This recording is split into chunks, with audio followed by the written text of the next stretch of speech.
اور لوگ آج حالات سے پریشان ہیں، اور اللہ نے دنیا کے کسی سبب میں یہ طاقت نہیں رکھی کہ وہ حالات کو بناوے، کمال ہو، ملک ہو، عہدہ ہو، زمین ہو، ہتھیار ہو، کوئی سبب دنیا کا ایسا نہیں ہے جو حالات بناوے۔ اللہ نے حالات کو اپنے قبضے میں رکھا ہے، اسباب بندوں کو دیے ہیں کہ دوا بیچنے والوں کو دی، دوا جاننے والوں کو دی، اور شفا اپنے ہاتھ میں رکھی ہے کہ شفا اللہ دے گا۔ کوئی مریض توحفہ ہوا یشفین، کہ میرا خدا وہ ہے کہ جب میں بیمار ہو جاؤں گا وہ مجھے شفا وہ دے۔ دوائیں ہمارے قبضے میں ہیں، علاج کے اسباب ہمارے قبضے میں ہیں، ساری مشینیں ہمارے قبضے میں ہیں، اور شفا کون دے گا؟ کہ شفا اللہ دے گا۔ کہ حالات کو اللہ نے اپنے قبضے میں رکھا ہے اور اسباب کو بندوں کو دیا ہے، اس لیے اسباب سے وہ ہوگا جو اللہ چاہے گا، وہ نہیں ہوگا جو بندہ چاہے گا۔ دنیا کی تمام چیزوں کو اللہ نے مسخر کیا ہے، پابند کر دیا ہے۔ سورج کو پابند کیا، چاند کو پابند کیا، ہوا کو پابند کیا، سب پابند ہیں۔ جانور پابند ہو جاتا ہے آپ کا، آپ سواری پر سوار ہوتے ہیں تو دعا پڑھتے ہیں، سبحان الذی سخر لنا ھذا وما كنا له مقرنین،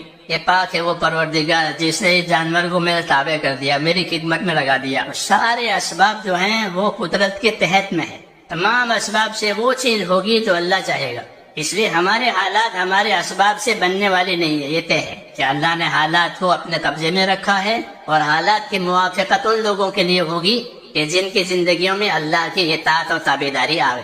علماء نے لکھا ہے کہ دوا بھی جو اثر کرتی ہے وہ حکم سے کرتی ہے۔ فرشتہ ہوتا ہے وہ دوا کو درد کی جگہ پر پہنچاتا ہے تو درد دور ہو جاتا ہے، اور منظور نہیں ہوتا تو منظور نہیں ہوتا تو وہ فرشتہ دوا کو درد کی جگہ پر پہنچنے ہی نہیں دیتا، تو دوا اثر نہیں کرتے، کیوں کہ اس کو روکا گیا ہے۔ مال میں یہ طاقت نہیں رکھی کہ مال حاجت پوری کرے اور مال راحت دے، بلکہ اللہ چاہے گا تو ہوگا، نہیں تو نہیں ہوگا۔ کہ مال مصیبت ہو گیا، کہ مال کو ظالموں نے دیکھ لیا اور ظالم اس کے پیچھے ہو گئے، ہو رہا ہے دنیا میں۔ یہ اللہ بتاتے ہیں کہ جتنے غلط یقین جمیں گے اسباب کے اعتبار سے، اللہ کی قدرت اس کی کاٹ کرے گی۔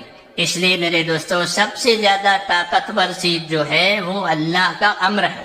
الا لہ الخلق والامر، مخلوق بھی اللہ کی اور امر اور حکم بھی اللہ کا۔ مخلوق میں وہ بات چلے گی جس کا اللہ امر کریں گے۔ اس لیے ہمارا رخ ہمارے دین نے اور ہمارے نبیوں نے اللہ کی طرف کیا ہے کہ تم سیدھا اللہ سے اپنا تعلق جماؤ اور لا الہ الا اللہ کہو کہ کام بنانے والی ذات ایک اللہ کی ہے۔ حالات بھی وہ پیدا کرے گا، اسباب بھی وہ پیدا کرے گا، نتیجہ بھی وہ پیدا کرے گا۔ ہمارے لیے اسباب اس لیے نہیں پیدا کیے کہ ہم اسباب سے محبت کر کے اسباب کے اوپر زندگیوں ڈالیں، بلکہ ہمیں اسباب اس لیے دیے ہیں کہ ان اسباب میں اللہ تعالیٰ کا جو حکم ہے وہ ہم پورا کریں۔ ہمارا تاجر تجارت میں مال کے لیے نہیں لگے گا، ہمارا تاجر تجارت میں تجارت کا حکم پورا کرنے کے لیے لگے گا۔